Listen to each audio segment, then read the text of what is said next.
Just 30 minutes before the most important meeting of his career, a millionaire receives a devastating call.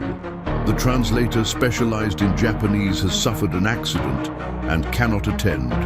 Without knowing a single word of the language, he is about to lose a $700 million contract with the most powerful Japanese businesswoman in the country. In absolute despair, he desperately tries to use translation apps, but the technical terms come out completely distorted, causing growing confusion on the faces of the Japanese visitors. That's when the 8-year-old daughter of the cleaning lady, who usually plays in the hallways during school vacations, timidly approached the meeting room and whispered something in perfect Japanese that left everyone completely shocked. The wall clock in the sumptuous conference room at Vance Global mercilessly ticked away the dwindling minutes. The aroma of imported coffee, mingling with the crisp scent of linen bond paper, hung in the air, a futile attempt to mask the suffocating tension emanating from Elias Vance. In his early 50s, with a posture that radiated the air of a conquered kingdom, Elias was the epitome of the multi-millionaire tycoon. His name was synonymous with success. His fortune, amassed over decades of savvy Wall Street investments, seemed unshakable. Yet, at that very moment, the facade of invincibility was beginning to crumble. Elias was a mere 40 minutes away from losing the most significant contract of his life, a deal worth $700 million. This agreement wasn't just another addition to his already vast fortune. It was the lifeline for Vance Global, which found itself on the brink of bankruptcy after a series of high-risk ventures had culminated in unexpected losses. The thought that his empire, built with sweat and an almost predatory ambition, could collapse was a torment he refused to acknowledge. He had always despised anyone he considered socially inferior, convinced that success was irrefutable proof of worth. His obsession with control was the driving force of his existence. And now, the ground beneath his feet seemed to be crumbling. The meeting with the powerful Japanese businesswoman, Ms. Tanaka, of the Tokyo-based tech conglomerate, had been meticulously planned for months. Every detail, from the ambient temperature to the arrangement of the chairs, had been designed to impress. However, the most crucial element, the translator specializing in corporate Japanese and its intricate cultural protocols, was the keystone. Japanese protocol demanded linguistic and cultural perfection. A single mistake, a slip in etiquette, could turn years of negotiation to ash. Elias was counting on this, on the guarantee that everything would be impeccable. His reputation as an infallible man, a flawless strategist, depended on it. The idea of failing publicly, of being humiliated before his peers and, worse yet, having to depend on the help of others, was a slow poison to his ego. The shrill ring of his private phone shattered the tense silence of the room. With an impatient sigh, Elias answered, expecting a final confirmation, a trivial adjustment. Instead, the choked voice on the other end of the line delivered devastating news. "Mr. Vance, I am so sorry.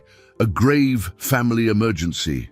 My translator, Mr. Kenji, he won't be able to make it." The words echoed in the void of his mind. Elias's heart gave a painful lurch. Kenji was the only expert he trusted for this negotiation. Without him, the meeting was doomed. Panic, an unwelcome and utterly unexpected visitor, began to creep into his chest, a chilling sensation that paralyzed him. He didn't know a single word of Japanese. He hung up the phone, feeling cold sweat trickle down his temple. "Get me another translator, now!" he barked at his assistant, not even bothering to disguise the sudden fragility in his voice. His assistant, Mrs. Davies, an efficient and perpetually calm woman, recognized the urgency in her boss's voice and began making frantic calls. Time, however, was not on their side. Every passing minute was a reminder of the approaching financial precipice. Ms. Tanaka and her team would be there in less than an hour, and Elias felt control slipping through his fingers like fine sand. He, the man who had always controlled every aspect of his universe, was now at the mercy of the unknown. Mrs. Davies, after several fruitless attempts, returned, her eyes full of apology. "Mr. Vance, I've tried everyone. All the professional translators with the necessary specialization are booked. The few who are available don't have the command of the technical vocabulary for a contract of this magnitude." The news hit Elias like a physical blow. There was no plan B. His mind, always so focused on strategies and solutions, was blank. Reality, cruel and relentless, was crushing his arrogance. His dependence on someone he considered dispensable was now his ruin. What would he do?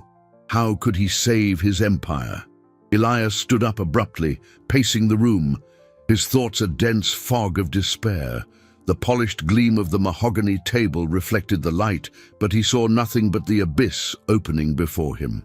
It was then that a small shadow appeared at the door, a petite girl with large, curious eyes.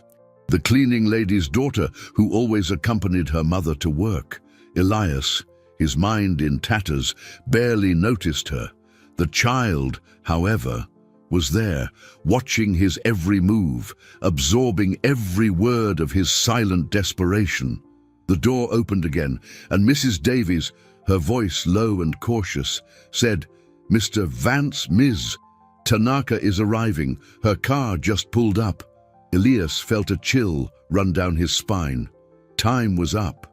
The sound of tires gliding on the parking lot asphalt and the hurried footsteps of Mrs. Davies brought Elias back to stark reality. Ms. Tanaka and her delegation were already on their way to the conference room. Elias felt a lump in his throat, the same feeling he'd had as a young, inexperienced investor when he made his first big play and watched his stocks plummet in a matter of hours. Now, it was his reputation, his net worth, and the future of his company on the line. He tried to compose himself, to put on the air of authority that usually intimidated everyone, but inside, it was a battlefield. The panic of being exposed, of having his emotional vulnerability laid bare, was almost unbearable. The door opened with an almost imperceptible smoothness, and Miss Tanaka entered the room, accompanied by two of her directors. She was an elegant woman, wearing a silk kimono that exuded discretion and power. Her dark eyes swept the room with subtle curiosity, but her expression remained impassive. With a polite nod, she greeted Elias, and then, to his despair, began speaking in formal Japanese, a torrent of words that sounded to him like an indecipherable tangle. Her directors, equally serious, nodded in agreement. The air in the room seemed to thin. Elias tried to force a smile, a gesture that felt horribly artificial on his tense face. His mind raced for a desperate solution. He pulled his phone from his pocket, hastily opening a translation app. Technology, which he so often praised as the pillar of his success and wealth, was now his only fragile hope. With trembling fingers, he typed a formal greeting in English, waiting for the app to work its magic. The device emitted a robotic sound, and a metallic voice uttered the words in Japanese. Ms. Tanaka, who had paused to listen, tilted her head, a slight furrow of confusion appearing between her eyebrows. Elias pressed on, trying to articulate his proposal, the complex technical terms of the $700 million contract. He spoke.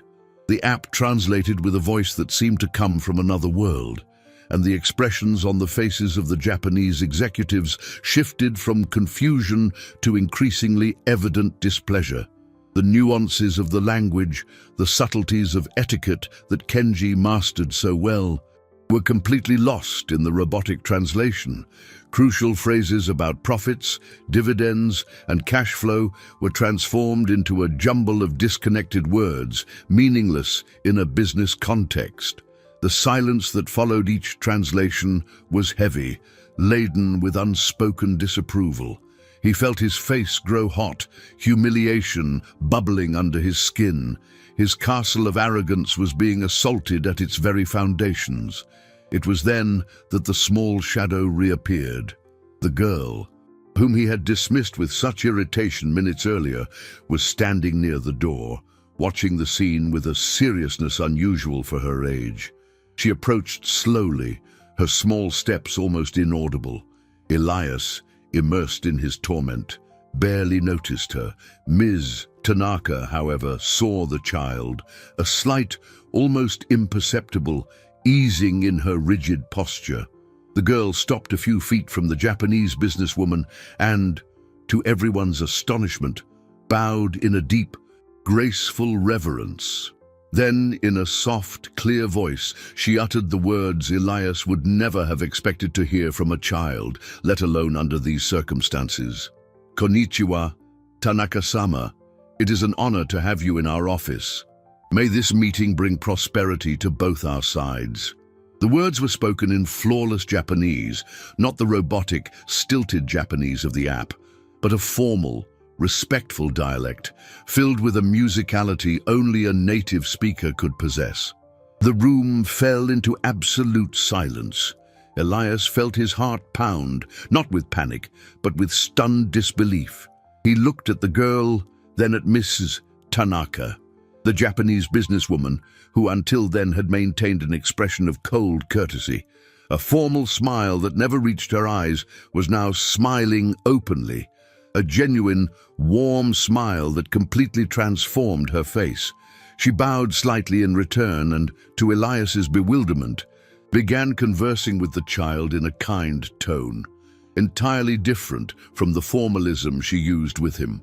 The Japanese directors, who had seemed petrified, let out a collective sigh of relief and surprise. Elias didn't understand a word of what they were saying, but the tone, Ms.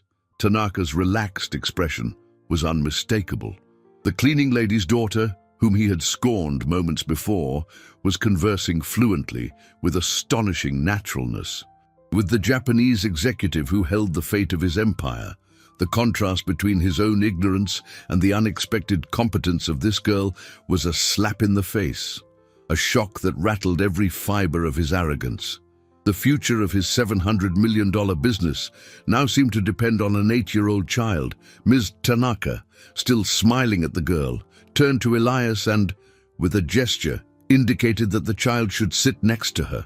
The girl, with the same grace, sat in the chair to the businesswoman's right, a chair that had been designated for the official translator. Elias watched, dumbfounded, as Ms. Tanaka and the girl exchanged a few more words before the Japanese executive addressed him again. This time with an expression that seemed to indicate a new expectation. She began to speak, but Elias noticed that now her eyes were fixed on the girl, as if she expected her, not him, to unravel the mystery of her words. He knew he was in completely uncharted territory. Elias's mouth was dry, an arid desert where words refused to form. He watched Maya, the cleaning lady's young daughter, with a mixture of incredulous admiration and a pang of resentment. How was it possible that a child, whom he had barely noticed before, was saving his skin in such a spectacular fashion? His wounded pride throbbed in his chest. He, Elias Vance, the magnate who had built a fortune from nothing, who dominated boardrooms with his sharp mind, was now mute, depending on an 8-year-old girl to translate the fate of his company and his vast capital. The irony was so cruel, it bordered on the absurd. Ms. Tanaka began to speak, her voice soft but filled with expectation. She described the initial terms of the partnership, the technical requirements, and the profit projections her conglomerate expected. Elias tried to follow, his eyes fixed on Maya. The girl listened intently, her small brow furrowed in concentration. Then she turned to Elias, her large dark eyes meeting his. Ms. Tanaka expresses the importance of technological innovation and environmental sustainability in all future investments. She mentions that the terms of profitability must reflect a commitment to long-term development, not just immediate profits. Maya's voice was clear, her English impeccable, and the way she translated the nuances. The intonation of Mrs. Tanaka was remarkable. It wasn't just a literal translation, it was an interpretation of the spirit of the message. Elias felt a chill. This was far more than he would have expected from any translator, let alone a child. He forced himself to respond, to articulate his own proposals, to discuss Vance Global's assets and the potential dividends for the Japanese investors. Every sentence he uttered was promptly translated by Maya, with a fluency that impressed everyone in the room. The Japanese directors, who had previously seemed skeptical, now listened with rapt attention, their gazes shifting from Ms. Tanaka to Maya and then to Elias. It was as if the girl were the indispensable bridge between two worlds, two cultures that, without her, would be in complete disconnect. As the meeting progressed, Elias realized that Maya wasn't just translating words, she was translating intentions, feelings, and the cultural complexities that he, in his corporate arrogance, had always considered secondary to the numbers. At a crucial moment, when Elias tried to use a technical financial term that he knew was difficult to translate directly, Maya paused. She looked at Mr. Tanaka, explained something briefly in Japanese with a respectful tone, and the businesswoman nodded, clearly understanding. Then, Maya turned back to Elias. Ms. Tanaka understands the concept, but she would prefer a phrasing that emphasizes mutual collaboration rather than a one-sided advantage. In their culture, harmony is essential in business. Elias felt a strange mix of shock and recognition. He would have made a grave error if Kenji had been there, perhaps even with his assistant if she had tried to translate without the same cultural sensitivity. Time flew, and what had begun as a situation of desperation was slowly transforming into a promising negotiation. Miss Tanaka seemed increasingly at ease, sharing details about her conglomerate's ambitions, the innovations they were seeking, and how Vance Global could fit perfectly into what would be a major investment. For the first time in years, Elias felt an unexpected wave of gratitude, but his pride still fought back. He couldn't openly admit that his salvation had come from where he least expected it, from a person he had scorned. How could a man with so much money and such a vast fortune be so blind? The meeting stretched for hours, far longer than planned. When Ms. Tanaka finally stood up, there was a smile of genuine satisfaction on her face. She gave a deep bow to Elias, then turned to Maya, bowing again and speaking words of thanks in Japanese. Maya responded with the same deference. Ms. Tanaka said that the clarity and respect you demonstrated in the negotiation were impressive, Mr. Vance. She is very optimistic about the next steps. Elias felt the weight of the lie on his shoulders. He knew that you really meant Maya. As the Japanese delegation departed and Mrs. Davies escorted them out, Elias saw some of his executives passing in the hallways, casting curious, questioning glances into the room. They had seen Ms. Tanaka smiling. They had seen Maya next to him. The whispers began. The silent questions about how such an important deal, a $700 million contract, could have been so successful when the original translation team had failed. The meeting's unexpected success, driven by a child, was starting to attract unwanted attention within Vance Global itself. Elias felt a shiver. The news would spread like wildfire. What he didn't know was that, at that very moment, in a shadowy corner of the office, one of his vice presidents, a calculating smile on his face, was already hearing the first rumors, and in his mind, a sinister plan was beginning to form. The news of the successful meeting with Miss Tanaka spread through the halls of Vance Global like an uncontrollable fire, but not in the way Elias had hoped. The whispers were not of admiration for his resilience or acumen. They were of disbelief and, worse, veiled derision. A child, the cleaning lady's daughter, saving a $700 million deal, echoed in the corners, disguised as gossip but laden with malice. Elias felt the sting of the gossip, a humiliation his vast fortune and multimillionaire status had never prepared him to face. His ego, so accustomed to adulation, was raw. Among the most disturbed by this turn of events was Alexander Croft, the vice president of Vance Global. A greedy man with a perpetual smile that never reached his eyes, Alex had always coveted Elias's position.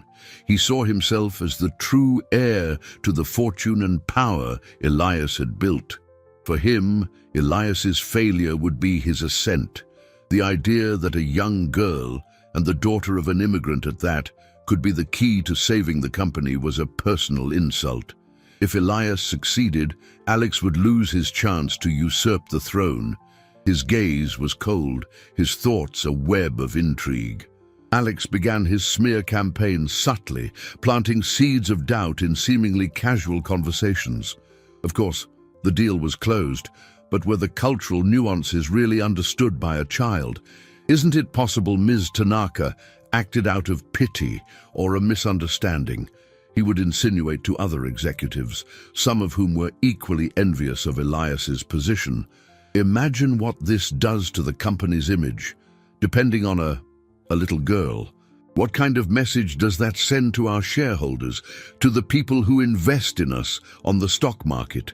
He would question, knowing such comments would erode confidence. Elias, for his part, tried to ignore the rumors, but it was impossible. He found himself thinking about Maya, about the spark in her eyes as she translated with such precision. His hidden emotional vulnerability was beginning to surface. He felt a gratitude that frightened him, because admitting it would mean acknowledging his own failure and worse, the superiority of someone he considered inferior. The obsession with control that defined him was being challenged by a force he couldn't master. How could he integrate Maya, or even publicly acknowledge her, without destroying the image of the unshakable man he had cultivated for so many years? One day, as Elias prepared for an internal meeting with Maya to discuss the next steps of the negotiation, Mrs. Davies approached him, a worried expression on her face. "Mr. Vance, I've been hearing some talk about Maya's mother, Akemi. It seems there are rumors about her work documentation. Nothing confirmed, of course, but..." Elias felt a chill. Akemi's family were immigrants. Documentation was a minefield. He despised such issues, always keeping his distance from any bureaucracy that didn't involve his assets. But now, the news was a blow. He knew that envious executives would use any weakness to bring him down, and the documentation of a cleaning lady, who happened to be the mother of Elias's savior, was a perfect target. If Maya's mother had immigration problems, the girl could be affected. And if the girl were affected, the $700 million contract with Ms. Tanaka, which depended on that unexpected and peculiar cultural bridge, would be in jeopardy again. The idea that his company, with all its money and wealth, could be blackmailed by something so trivial in his eyes was a repugnant thought. By the end of the week, the threat materialized. Elias received an anonymous email, but in a tone he recognized as Alex's indirect and calculating style. The email vaguely mentioned the illegality of employing individuals without proper authorization and the company's moral and legal responsibility for it. Attached was a small file, a screenshot of an immigration document with redacted data, but which he recognized as belonging to Akemi. The message was clear: continue to rely on the cleaning lady's daughter, and the mother will be reported. The family would be deported. The blackmail was explicit, and the cynicism glacial. Elias felt a rising fury, but also a deep despair. He, the man who had built an empire based on legality and the strength of his deals, was being blackmailed. He had so much money, he even kept some of it in Bitcoin and other cryptocurrencies, yet he couldn't control this invisible threat. His enemy wasn't on the stock market, but inside his own company. Mrs. Tanaka had already shown a profound aversion to ingratitude and disrespect. If she discovered that the family saving her contract was being persecuted, the partnership would be over. Elias knew he had to act. But how? He couldn't simply ignore the threat, but he couldn't give in either. He looked out his office window, the city skyline stretching before him, the image of Maya with her seriousness and surprising wisdom invaded his thoughts. What would happen to her and to the contract? His arrogance was being corroded, replaced by a genuine concern he never expected to feel. The door to his office opened, and Alex walked in, wearing that same smile, but his eyes gleamed with a restrained satisfaction. "Mr. Vance, I heard Ms. Tanaka requested a new meeting for the coming days, a crucial step in negotiating our capital. I hope we'll have a more suitable translator this time. After all, the image of Vance Global is paramount."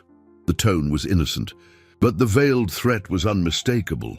Elias felt his blood run cold. He knew he was entering a dangerous game. Alex's presence in Elias's office, with his forced politeness and calculating gaze, was like a dark cloud hanging over the already murky horizon. Elias felt the weight of the blackmail, the revulsion of having to yield to such an unscrupulous man. His fortune, his vast estate, all his money seemed powerless against this personal and insidious threat. The reputation he cherished so dearly was being manipulated in a way that left him furious and, at the same time, cornered. "Alex, Ms. Tanaka has requested Maya's presence at the upcoming meetings," Elias said, his voice firm but with a trace of tension that did not escape the vice president. He tried to maintain his composure, the facade of control, but his internal conflict was a whirlwind. The need to uphold his infallible reputation clashed with the humiliation of depending on a child and the growing guilt of not protecting her. Alex raised an eyebrow, an ironic smile playing on his lips. "Ah, yes, the little translator. An unusual approach, Mr. Vance, but don't you think for a $700 million contract, and considering our company's image on the stock market, it would be more professional to have an interpreter with proven experience? I have some contacts, people who have worked on multi-million-dollar deals, people who understand the intricacies of Japanese culture deeply, without any childish subtleties, if you catch my drift." The implication was clear.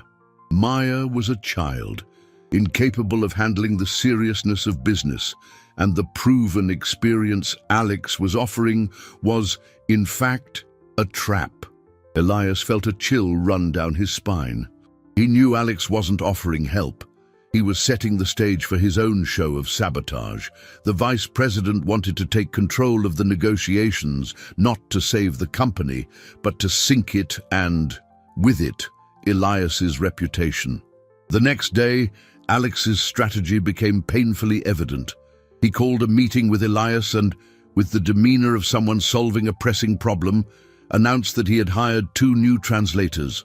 "They're the best in the business," to assist in the upcoming talks with Miss Tanaka. "I thought it would be prudent, Mr. Vance. After all, the responsibility is immense, and we can't leave anything to chance. Our profitability and the future of the company depend on it," he said, with a tone of false concern. Elias felt his stomach drop. He knew he couldn't refuse without arousing more suspicion and giving Alex a reason to attack him publicly for negligence. He had to concede, at least for appearance's sake. "Very well, Alex. I expect them to be as competent as promised.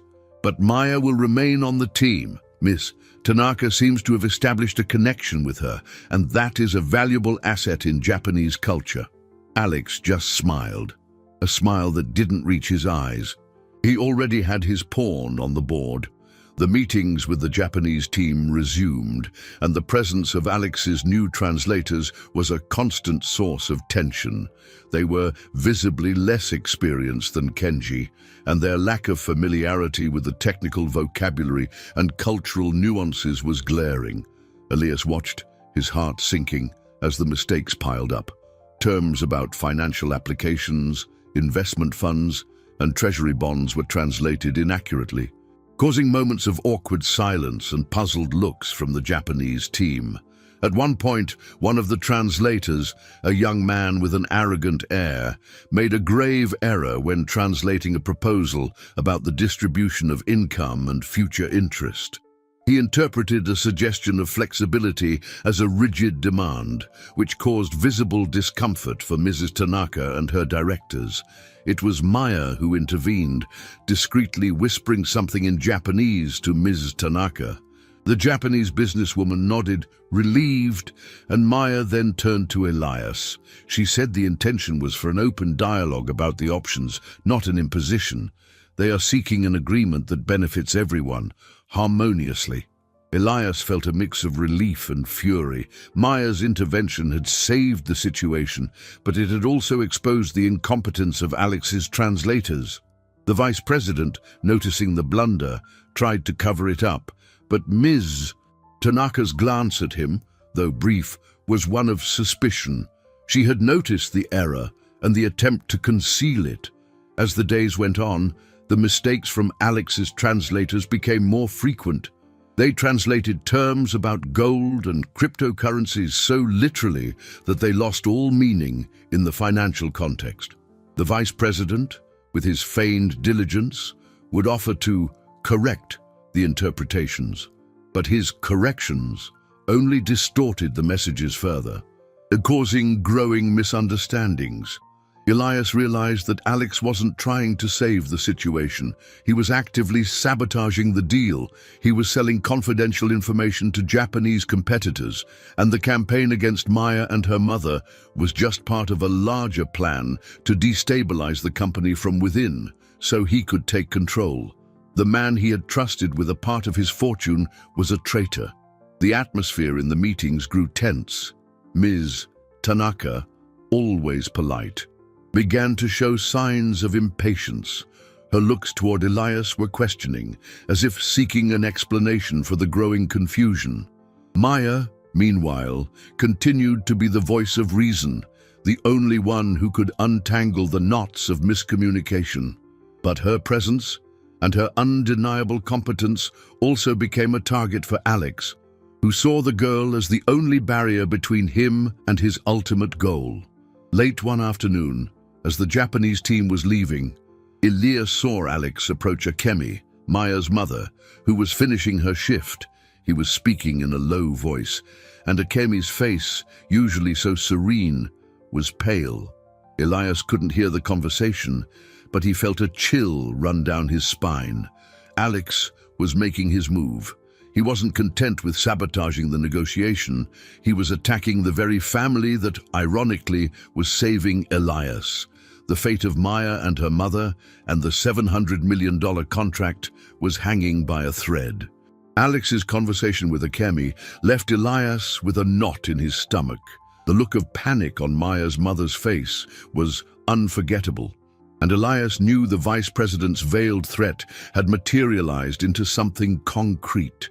His vast fortune and all the money he possessed seemed insignificant in the face of his inability to protect a family that had now, ironically, become essential to his own future. Elias's hidden emotional vulnerability, long suppressed under layers of arrogance, began to surface, transforming into a genuine concern for the girl and her mother. The next morning, Akemi didn't show up for work. Mrs. Davies informed Elias in a tense voice that Akemi had called, saying she needed to resolve urgent personal matters. Maya didn't come either. Elias felt a tightness in his chest. The girl's absence from the next meeting with Ms. Tanaka would be catastrophic. The negotiation, already unstable due to Alex's sabotage, would completely fall apart. The $700 million contract would become a distant mirage. Elias confronted Alex in the hallway, his voice low and controlled, but his eyes burned. "Where are Akemi and Maya, Alex? What did you do?" Alex maintained his insidious smile. "Mr. Vance, I don't know what you're talking about. Perhaps Mrs. Sato is resolving her issues with immigration, no? After all, legality is a principle Vance Global has always valued, especially when it comes to our capital and our reputation on the stock market." His voice was a mix of innocence and threat. He was reveling in Elias's agony. Elias's anger simmered. He realized Alex had not only reported Akemi, but was using it to intimidate him and push Maya away.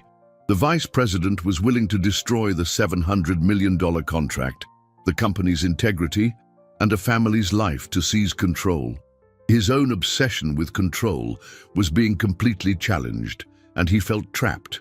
Meanwhile, Ms. Tanaka, who had returned to Japan, sent an email to Elias. The message was formal, but the tone was unmistakably cold. She expressed her concern over the growing confusion in the negotiations and the lack of clarity in communications. She mentioned she was reconsidering the proposal, and that trust, a fundamental pillar in Japanese business, had been shaken. To make matters worse, she had learned through her own contacts that there was an unjust persecution of an immigrant family connected to the negotiation. Elias felt a jolt. Miss Tanaka was not just a businesswoman, she was a woman of principle. Gratitude and respect were essential values in her culture, and ingratitude was seen as a grave offense. The reputation of Vance Global and of Elias was at stake, not just the money. In his office, Elias tried to call Akemi, but the phone was off. He felt a growing desperation. The image of Maya sitting beside Mrs. Tanaka, translating with such grace and wisdom, flooded his mind. The girl had been his salvation, and now she was being threatened because of him, because of his company, because of one man's boundless ambition. The guilt was a heavy burden. He recalled a flashback, an old memory of when he, a young entrepreneur, had almost lost everything on a risky investment. He was on the brink of bankruptcy, his net worth reduced to almost nothing. It was the humility of asking an old mentor for help that saved him. A man who taught him that true value wasn't just in wealth, but in integrity.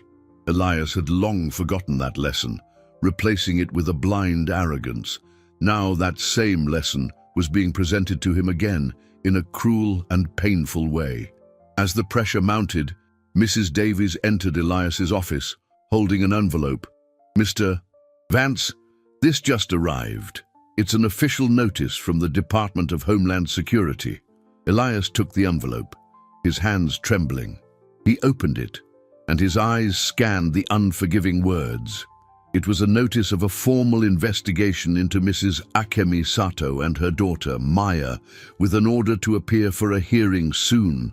The reason: violation of work visa and suspicion of illegal residence. The threat of deportation was real and imminent. Elias felt his world collapse. The $700 million contract, the image of Vance Global, his own reputation, everything seemed hopelessly lost. And worst of all, it was because of his own blindness and arrogance. He looked at the notice, at the official signature, and at the fine print indicating the hearing date. It was in just 3 days. Alex, seeing the notice in Elias's hands, just smiled, a smile of victory. He had gotten what he wanted. The paper in his hands felt like it was burning, the cold words of the deportation notice echoing in Elias's mind like distant thunder. The idea that Akemi and Maya could be torn from the country, from their lives, because of a petty intrigue within his own company was a direct blow to his already shaken conscience. He, a multi-millionaire with access to vast wealth and a huge estate, felt powerless. The irony of his situation was excruciating. The same arrogance that had led him to despise Maya's family was what now prevented him from acting effectively to protect them, trapped in his own web of pride and inaction. Elias knew that Alex had planned this meticulously. The vice president didn't just want the $700 million contract for himself. He wanted Elias's public humiliation, the destruction of his legacy, and for that, he was willing to sacrifice innocent lives. The revelation that Alex was selling confidential information to Japanese competitors, which he had discovered through a few loyal contacts he still had, confirmed the depth of his betrayal. It wasn't just a power play, it was an act of complete destruction. Mrs. Davies, seeing the despair in Elias's eyes, approached cautiously. "Mr. Vance, I received a call. Ms. Tanaka has learned of Akemi and Maya's situation. She is quite upset. She said that ingratitude is an irreparable stain on business and human relations. She insists on an urgent meeting, but not with you or with Alex. She wants to speak with the family." Elias felt another blow. Ms. Tanaka was furious, and rightfully so. He had failed to protect those who had helped him. The Japanese code of honor, with its pillars of respect and gratitude, was something Elias, in his pursuit of profit and capital, had completely neglected. The possibility of losing the contract was now almost a certainty, and the scandal could shake the very foundation of his assets and liabilities, leading Vance Global to ruin. He tried to compose himself. He took a deep breath, his eyes fixed on the window, watching the city move. His mind, once so agile at calculating interest, dividends, and stock market strategies, was now focused on Maya. He remembered a flashback, an image from years ago. His own daughter, still small, drawing in his office, her laughter filling the silence. He had been an absent father, always focused on building his wealth, always prioritizing money. Maya, with her innocence and wisdom, awakened in him a sense of responsibility he had long buried. Determined, Elias called the number Akemi had left for emergencies. After a few tries, a faint, frightened voice answered. It was Akemi. "Mr. Vance, I don't know what to do. The immigration authorities contacted us. They told us we have a hearing scheduled. We're scared, so scared." Elias felt a pang of remorse. "Akemi, listen, I'm sorry for what's happening. I was blind, I was a fool, but I'm going to help you. I promise. Where are you? I need you to come with me. Miss Tanaka wants to see you." There was silence on the other end. Akemi hesitated. "Mr. Vance, after everything, why would you help us?" "Because it's the right thing to do, Akemi," Elias replied, his voice filled with a sincerity that surprised even himself. "And because Maya is the key to everything, and because I need you. I need to fix this." It was an acknowledgement of his dependence, a confession of his fragility he never imagined he would make. The humiliation of admitting his reliance on this family to save not just the contract, but his own soul, was an unexpected turning point. Akemi, after a moment's hesitation, finally agreed to meet Elias. He sent a private car to pick them up, instructing the driver to be as discreet as possible. Elias knew Alex was monitoring his every move, and any wrong step could further compromise the situation. While waiting for Akemi and Maya, Elias began making frantic calls, not to immigration lawyers, but to his contacts in the international press. He knew the only way to combat Alex's campaign and protect the family was to shine a light on the situation. The scandal of corporate xenophobia, the persecution of immigrants, was a story that would attract media attention. It would be a huge risk for Vance Global's reputation, but he saw no other way out. When Akemi and Maya arrived, Elias greeted them personally, something he would never have done before. Akemi was visibly shaken, but Maya, though serious, had a glint of determination in her eyes. Elias looked at the girl and saw in her not just the salvation of his capital, but a mirror for his own soul. He had to act, and act fast. "Maya," Elias said, kneeling to be at the girl's eye level. I need your help one more time, and this time it's for a battle much bigger than a $700 million contract. It's a battle for justice. Are you with me? Maya looked at her mother, then at Elias. Her small hand touched Akimi's, and then, with surprising strength, she nodded. Yes, Mr. Vance, I'm with you. Elias knew the turning point had come. He had gone from a man trapped in his arrogance to a defender, and he was about to risk everything, including his fortune and the reputation he had built over decades, to fight for what he finally recognized as right. The path would be difficult, but Maya's presence by his side, a beacon of hope and integrity, gave him a strength he didn't know he possessed. The determination in Maya's eyes, even in the face of uncertainty and fear, ignited a flame of courage in Elias. He realized the girl was not just an exceptional translator, but a symbol of resilience, a force that he, in his bubble of wealth and power, had ignored for far too long. Maya's nod was more than a promise. It was a silent pact, an alliance that transcended the $700 million contract and delved into the depths of human dignity. Elias, the billionaire who had always prioritized profit above all else, was now willing to risk his fortune, his image, and even his company to protect a vulnerable family. He guided Akimi and Maya to a more discreet conference room, away from the prying and malicious eyes of Alex. The tension in the room was palpable, but Maya's presence, with her unusual calm, brought a strange sense of peace. Elias began to explain the situation, Alex's schemes, the threat of deportation, and Miss Tanaka's fury. Akimi listened, her eyes welling with tears, but Maya remained attentive, absorbing every word. She was not just a child, she was an astute listener. Maya, your grandmother, Akimi's mother, she was of Japanese descent, right? Elias asked, remembering a detail Akimi had briefly mentioned in one of their few conversations. It was a glimmer of hope, a subplot that could unveil a solution. Akimi nodded, her voice choked with emotion. Yes, Mr. Vance. My mother came to the United States as a child with my grandparents. They were from a rural area near Kyoto. She always kept the culture alive and taught Maya everything, not just the language, but the customs, the way of thinking, the values. Elias felt a wave of relief, a ray of sunshine amidst the storm. And did she speak regional dialects? The ones that even professional translators can't fully master? Akimi looked at Maya, a gleam of pride in her eyes.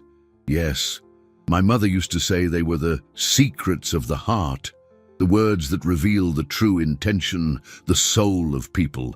She taught Maya so we could communicate with her family still living there. Maya, sensing the gravity of the moment, spoke up. My grandmother said that every word has weight, and that dialects were like the music of the soul.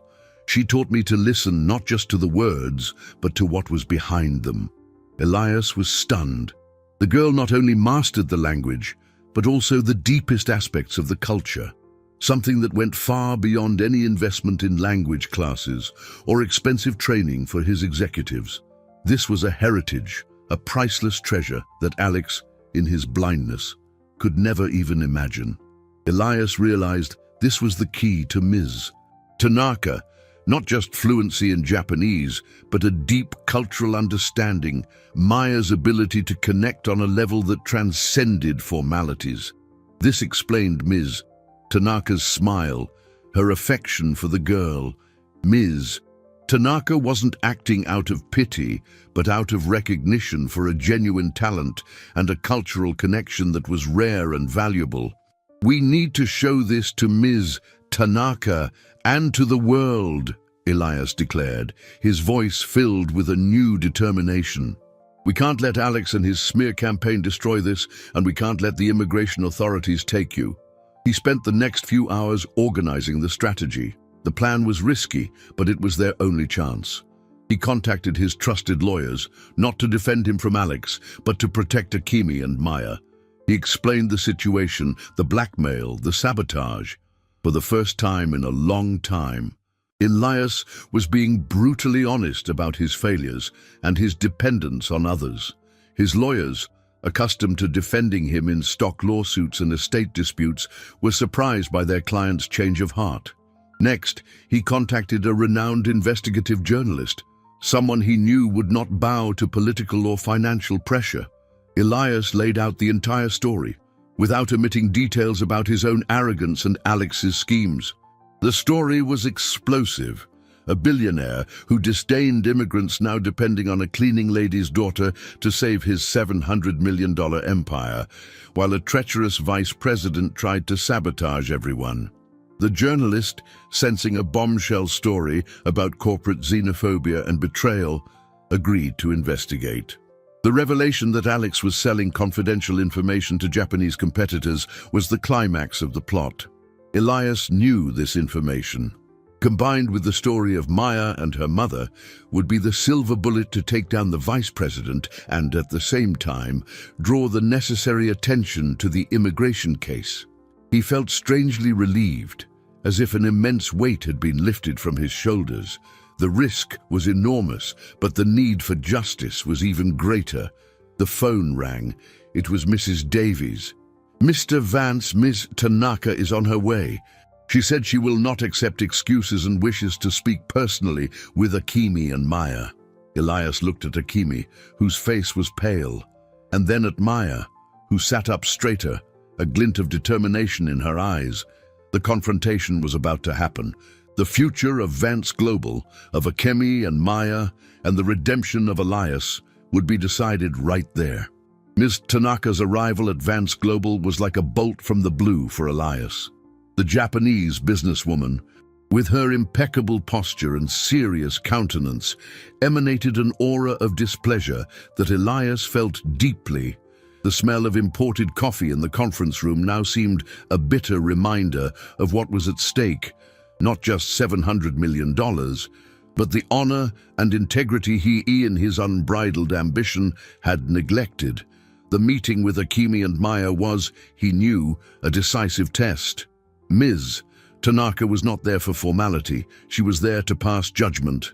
Elias, surprisingly, did not try to smooth over the situation. He felt that the truth, however painful, was the only path forward. He led Ms. Tanaka to the discreet room where Akemi and Maya were waiting. Mrs. Davies, with a worried expression, remained at the door, watching the scene. The meeting was crucial, and the future of Vance Global was on the line. Ms. Tanaka entered, her eyes sweeping the room and landing on Akemi and Maya. The silence was so thick that Elias could hear his own heart pounding. He waited, apprehensive, for the businesswoman's reaction. Mrs. Tanaka then bowed in a deep and unexpected reverence to Akemi, a gesture of respect that left everyone stunned. "Akemi-san, I have heard about your family situation. I am so sorry that you and your daughter are going through this. It is a disgrace to this company and to Mr. Vance. That ingratitude and wickedness have befallen those who brought so much light and prosperity." Akemi, moved, bowed in return, and her eyes met Ms. Tanaka's, a silent communication of mutual respect. Ms. Tanaka then turned to Maya, and a gentle smile, the first Elias had seen since the confusion with Alex's translators, lit up her face. She spoke in Japanese, and Maya replied with the same fluency and respect. Elias watched, almost hypnotized. The interaction between Miss Tanaka and Maya, the girl, with her unshakable calm, explained the intricacies of her cultural heritage, the secrets of the heart her grandmother had taught her. She spoke about regional dialects, about the importance of cultural nuances in business and life, about how communication goes beyond words, touching the soul. Elias realized that Maya was not just translating, she was interpreting, explaining, building bridges. Ms. Tanaka listened intently, her eyes fixed on Maya. When the girl finished, the Japanese businesswoman turned to Elias. "Mr. Vance, this child is not just a translator.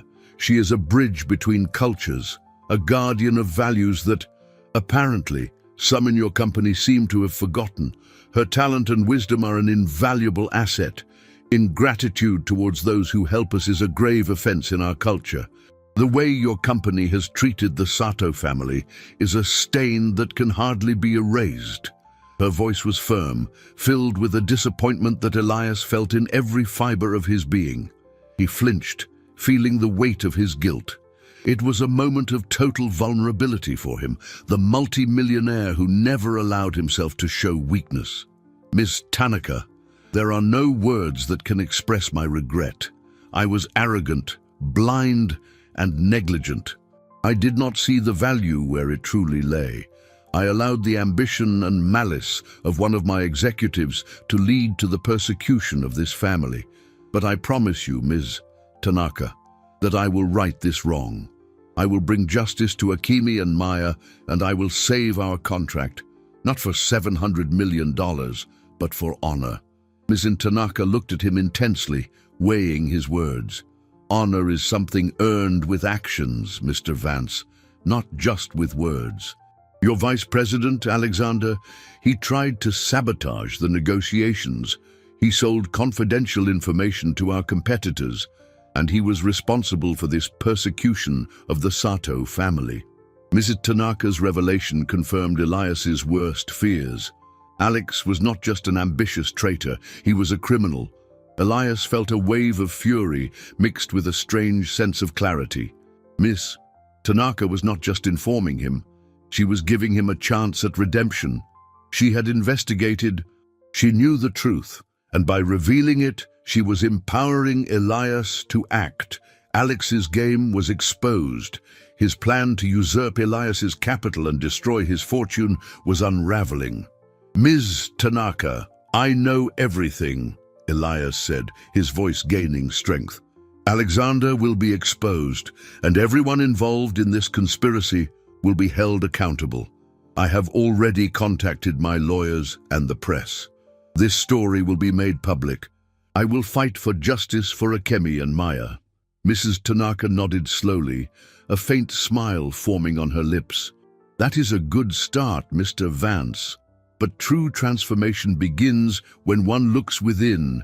Japanese culture values purity of heart, gratitude, and respect. If your company reflects these values, then we can have a lasting partnership. She turned to Maya. My little translator, your future is bright. You have a gift. At that moment, Elias's phone rang. It was the journalist he had contacted. The news of the corporate scandal and the persecution of the Sato family had leaked to the international media. The phones at Vance Global were ringing off the hook. Public pressure was beginning to build. Elias looked at Mrs. Tanaka, at Akemi and Maya. He knew the battle was just beginning, and that the publicity, though risky, was his only weapon. The fate of everyone now rested in the hands of public opinion and justice.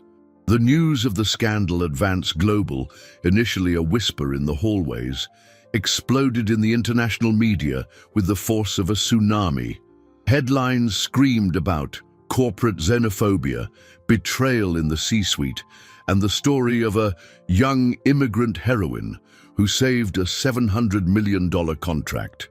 The public pressure Elias had anticipated was overwhelming, threatening not only the deal with Miss Tanaka, but all of the company's future business.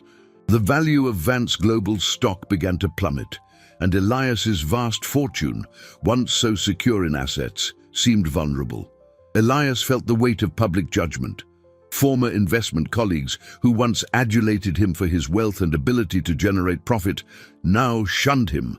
His hidden emotional vulnerability was completely exposed. The image of the unshakable man he had built over decades was crumbling in the public square. But to his surprise, amidst this humiliation, he felt a strange clarity, a sense of purpose that transcended his own ego. He was fighting for Akemi and Maya, and that fight, he realized, was more important than any money or reputation. Ms. Tanaka, in a gesture of support Elias never would have expected, released an official statement. In it, She expressed her deep concern over the regrettable events at Vance Global and publicly praised the integrity and exceptional cultural talent of Maya, the girl who had been instrumental in the negotiations. Ms. Tanaka's statement, a respected voice on the global stage, not only validated Maya, but also placed additional pressure on Elias to act justly. She was giving him a chance at redemption, but the expectations were sky high. Elias knew he had to act quickly and decisively. He called an emergency meeting with Vance Global's board of directors. The room was filled with tense faces, executives who saw their capital and dividends threatened by the scandal. Alex was present, his posture arrogant, but the gleam in his eyes was one of apprehension. "Gentlemen," Elias began, his voice firm, though tinged with an unusual gravity, "Vance Global is facing the greatest crisis in its history. It is not a crisis of cash flow or profitability, but a crisis of values. One of our vice presidents, Alexander Croft, has been actively sabotaging the negotiations with Ms. Tanaka and, worse, blackmailing and persecuting an immigrant family that was helping us save the $700 million contract." A murmur of shock rippled through the room. Alex, pale, tried to interrupt. "This is absurd, Mr. Vance. Baseless accusations." "No, Alex, they are not baseless," Elias replied, his gaze fixed on the vice president. "Miss Tanaka has proof of your attempts at sabotage and your sale of confidential information to our competitors. And I have the proof of your blackmail against Mrs. Akemi Sato and her daughter, Maya. You not only tried to destroy this company, but also the lives of innocent people." Elias presented the evidence: emails, call logs, testimonies from loyal employees who had witnessed Alex's maneuvers. The room fell into absolute silence. Alex, realizing he was cornered, tried to flee but was stopped by the security guards Elias had strategically positioned. He was fired on the spot, his betrayal publicly exposed to all present. The meeting continued, and Elias, to everyone's surprise, made a public confession of his own arrogance and negligence. "I allowed my ego and my contempt for those I considered inferior to blind me. I did not value Maya's talent nor Akemi's integrity. I failed as a leader and as a human being. But this company, Vance Global, must change. We need to be a model of inclusion, respect, and justice, and I promise I will make this change my priority." He announced that the Human Resources Department, under his direct supervision, would launch a full investigation to identify and dismiss all those involved in Alex's conspiracy. Furthermore, he committed to using all of Vance Global's resources to protect Akemi and Maya from the deportation process, ensuring they had the necessary legal and financial support. He mentioned the creation of a new inclusion program for immigrant families, aimed at discovering and supporting talents that society traditionally overlooked, using the company's vast capital to build a more just future. The board of directors, shocked by Elias's audacity and sincerity, but also aware of the media pressure and the importance of the Japanese contract, approved his decisions unanimously. The crisis was still severe, but Elias had turned the tide. Later, Elias met with Akemi and Maya. Maya's mother was relieved but still worried about the immigration hearing. Elias looked at Maya, his eyes shining with a new determination. "Maya, get ready. We have a hearing with the immigration authorities soon, and after that, a final meeting with Ms. Tanaka. Your voice will be the most important one." He knew the battle for justice for Akemi and Maya was not yet over, and that the publicity, though a burden, would also be a shield. The fight was now on two fronts, the legal and the diplomatic, and on both, Maya was the key. Akemi's home, modest and cozy, contrasted sharply with the opulent luxury of Elias's office. It was a haven of simplicity, where the aroma of jasmine tea mingled with the scent of old books, a testament to Maya's passion for reading and learning. Elias was there, a somewhat out-of-place figure, but visibly more at ease than in previous days. The press campaign he had initiated had generated an avalanche of support for the Sato family, and the news of Alex's downfall and the transformation of Vance Global, now viewed with a mix of skepticism and hope, began to spread. Elias's initial humiliation had become a catalyst for a new form of justice, and the future of the $700 million contract was tied to this new narrative. The hearing with the immigration authorities was imminent, and the tension was palpable. Akemi was apprehensive, but Maya, with her unusual seriousness and maturity, tried to reassure her. Elias, with the help of his lawyers, had assembled a solid defense, exposing Alex's manipulation and the unjust persecution. He had also committed to ensuring the regularization of Akemi's documentation, using his vast capital and influence to ensure the family could remain in the country. For him, it was not just a legal matter, but one of honor, of redeeming his mistakes and restoring the dignity that had been stolen. As they reviewed the details for the hearing, Maya showed Elias an old, worn-out notebook. My grandmother used to write in here, she explained, her eyes shining. She wrote down our family stories, the dialects she learned in Japan, and how they connected to the words we use here. Elias flipped through the pages, surprised by the elegant calligraphy and delicate drawings that illustrated the texts. It was a cultural treasure, a legacy that went far beyond any fortune in gold or Bitcoin. My grandmother said that dialects were like guarded secrets, that they revealed the true essence of things. Maya continued, her voice soft. She taught me that the true meaning of gratitude in Japanese is not just saying thank you, but feeling it in your heart and reciprocating with actions.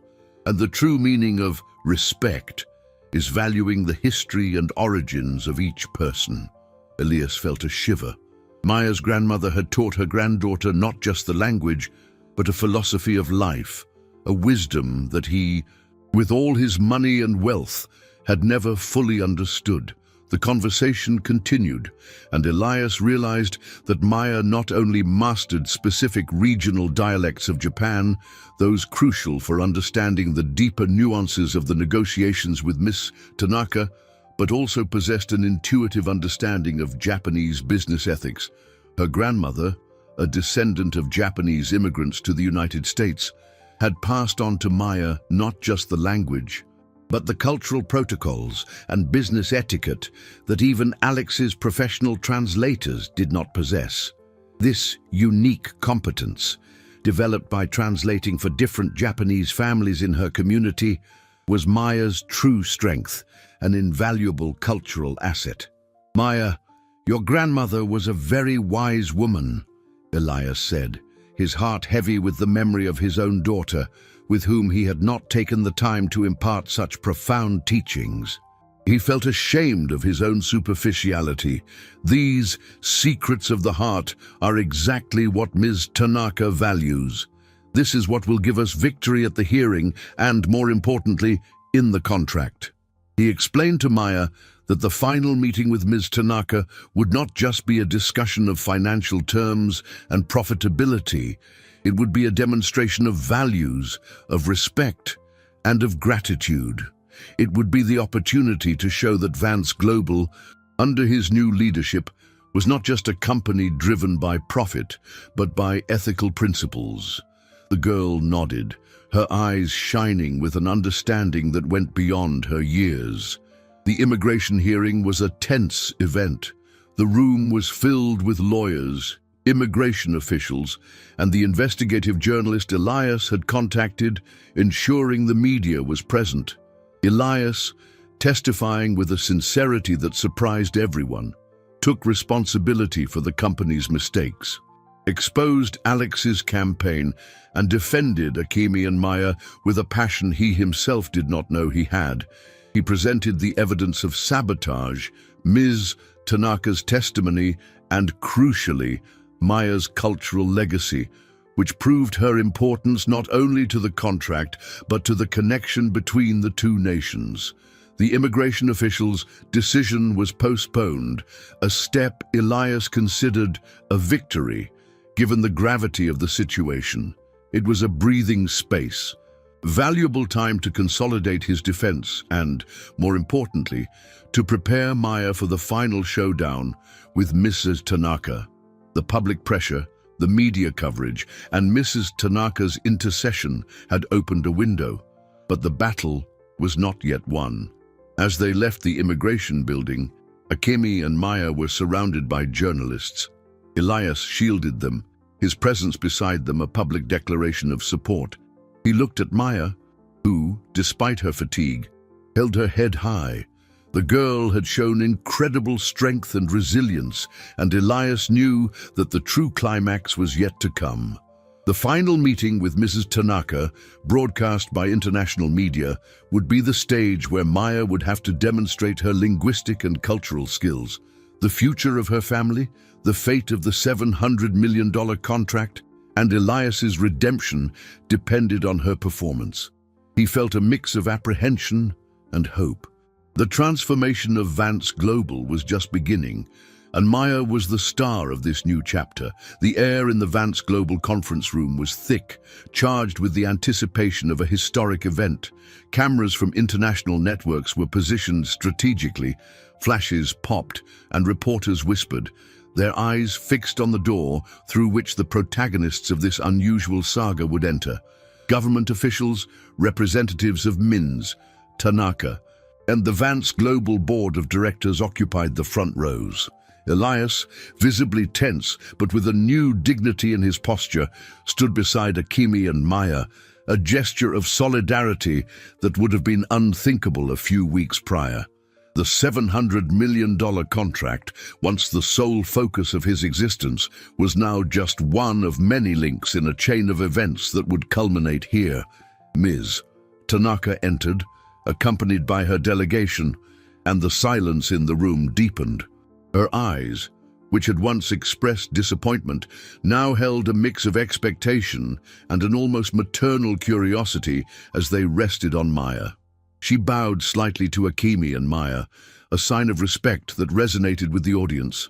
Elias felt a shiver. This was the moment of truth. The future of Akemi and Maya, the fate of Vance Global, and his own redemption were in the hands of an 8-year-old girl. The meeting began, and Elias, taking the floor, delivered a speech that echoed through the room and around the world, broadcast live. He spared no details of his own arrogance, of Alex's sabotage, of the persecution of Akemi and Maya. He spoke of his mistakes, his blindness to diversity, and the human value that wealth and money cannot buy. I, Elias Vance, the man who built a fortune on the stock market and in investments, recognized today that the greatest wealth of a company is not in its financial assets, but in the integrity and talent of its people, he declared, his voice choked with emotion. And for a long time, I failed miserably to recognize that. He then introduced Maya. This young woman, Maya Sato, daughter of Akemi, is the one who, with her wisdom and cultural mastery, saved the most important contract for Vance Global. She is an example that talent knows no age, origin, or social status. And because of her, and because of the mistakes I made, Vance Global will undergo a radical transformation. Elias announced the creation of the Inclusion Program for immigrant families, the establishment of a Japanese cultural center within the company, and his personal promise to ensure the regularization of Akemi and Maya's documentation. I fight for them, not just for a $700 million contract, but for justice and for honor. Ms. Tanaka, with a nod, invited Maya to speak. The girl stood up, her small figure seeming enormous before so many eyes. She looked at the cameras, at the officials, at Ms. Tanaka, and finally at Elias, a discreet smile on her lips. She began to speak in Japanese, a perfect and melodic Japanese that went far beyond formal words. She spoke of the importance of families, of gratitude, and of respect, values her grandmother had taught her. Maya then began a cultural presentation, something Elias and Ms. Tanaka had planned in secret. She recited an ancient Japanese poem, a haiku about the beauty of nature and the connection between human beings, using regional dialects that only a Japanese listener with deep cultural familiarity could understand. Her voice, once soft, now carried a strength and depth that moved everyone. She explained the symbolism of each word, the nuance of each gesture, demonstrating not only linguistic fluency but also a profound understanding of Japanese business and cultural philosophy. She explained how true profitability came from collaboration, not exploitation, how wealth was measured in respect and not just profit. Ms. Tanaka's eyes glistened with tears. The Japanese representatives nodded, visibly moved. Elias watched Maya, a lump forming in his throat. This girl, whom he had belittled, was becoming the personification of dignity, wisdom, and hope. She was not just saving the contract, she was rescuing the soul of Vance Global and his own. When Maya finished, a reverent silence filled the room, followed by a thunderous round of applause. Ms. Tanaka stood up and, in Japanese, said a few words to Maya, which the girl translated into English. Ms. Tanaka said that your presentation was the most beautiful expression of respect and gratitude she has ever witnessed. She said that you have built a bridge that not even the largest investments could erect, and that, because of your wisdom, she will not only sign the contract but will make Vance Global a long-term strategic partner. Elias felt an overwhelming relief, mixed with a deep joy. The contract was saved. Vance Global was saved. But more than that, something inside him had changed forever. He looked at Maya, at the strength and grace of this girl, and realized that the true transformation was his. The emotional climax had arrived, not just with the signing of the $700 million contract, but with the profound change in his heart. The future, he knew, would be different. The signing of the $700 million contract was more than a formality. It was a symbolic act of redemption and a celebration of human connection. Amidst the flashes and applause, Elias signed the documents alongside Ms. Tanaka, but his eyes were fixed on Maya. The girl, seated between him and the Japanese businesswoman, was the true link, the living bridge between the two cultures and between Elias's arrogant past and his humble present. His vast fortune, his wealth accumulated in stocks and investments, now seemed to have a new purpose, a new direction, far from the mere pursuit of profit and material wealth. The gradual resolution of conflicts began to unfold. The immigration hearing, spurred by media pressure, Ms. Tanaka's intervention, and Elias's passionate defense resulted in the postponement of the deportation and the start of the process to regularize Akemi and Maya's documentation. Elias, true to his word, mobilized all his resources, using Vance Global's capital to ensure the family received all necessary legal and financial support. Akemi, finally free from fear, could dream of a secure future for herself and her daughter, a future she never imagined possible. Alexander and his accomplices were fired, and the internal investigation revealed the full extent of their sabotage and betrayal.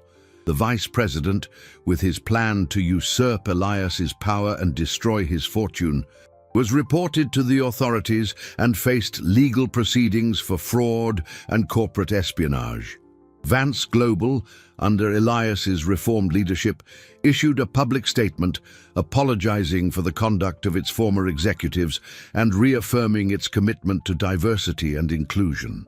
What had once seemed like the end of Elias's empire was now a new beginning, a rebirth based on ethical and moral values. Elias, in a move that shocked many but which he knew was right, offered Akemi an executive position in international relations at Vance Global. At first, Akemi hesitated, but Elias convinced her. explaining that her knowledge of Japanese culture and her integrity would be invaluable to the company, especially in maintaining the partnership with Ms. Tanaka. "Akemi," he said, with a sincerity she never would have expected from him, "your presence here is a constant reminder that the true strength of a company lies in its people. And Maya, your daughter, is living proof of that." Akemi accepted, and her rise from cleaning lady to executive became an inspiring symbol of overcoming adversity and inclusion within Vance Global. The inclusion program for immigrant families was launched with great success. Elias personally dedicated part of his money and time to oversee the project, creating an environment where previously ignored talents could flourish. The company, which had once harbored prejudice and discrimination, was transforming into a model of cultural diversity, a beacon of hope for many seeking an opportunity. He invested in education, in language courses, and in mentoring programs, turning part of his net worth into a social investment. Elias's relationship with Maya deepened. He saw her not just as the girl who saved his empire, but as a mentor, a guide to a world of values he had forgotten. He encouraged her in her studies, providing her access to everything money could buy, but always reminding her of the importance of her cultural heritage. Maya, in turn, found a new mentor in Elias, a man who, despite his mistakes, was genuinely committed to justice and change. Elias's arc of suffering and overcoming was completing itself. The arrogance that defined him had been replaced by gratitude, contempt for cultural differences by a celebration of diversity. He had learned that true wealth was not just the capital in his bank account, but the ability to make a difference in people's lives, to build bridges, to promote justice. He had become a better man, not because of the crisis, but because of the little girl who had rescued him from himself. Ms. Tanaka kept her word. The partnership with Vance Global strengthened, based not only on the contract's numbers, but on mutual respect and renewed integrity. She became a long-term partner, not just for the financial agreements, but for the courage Elias had shown in protecting a vulnerable family and transforming his company. She saw in Vance Global a reflection of the values her own culture cherished.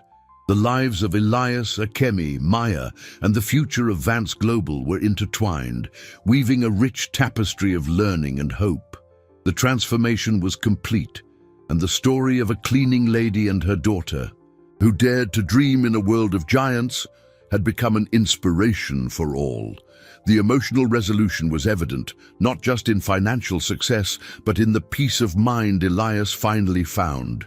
5 weeks after that moment of panic without a translator, the conference room at Vance Global was a scene of celebration and renewed purpose.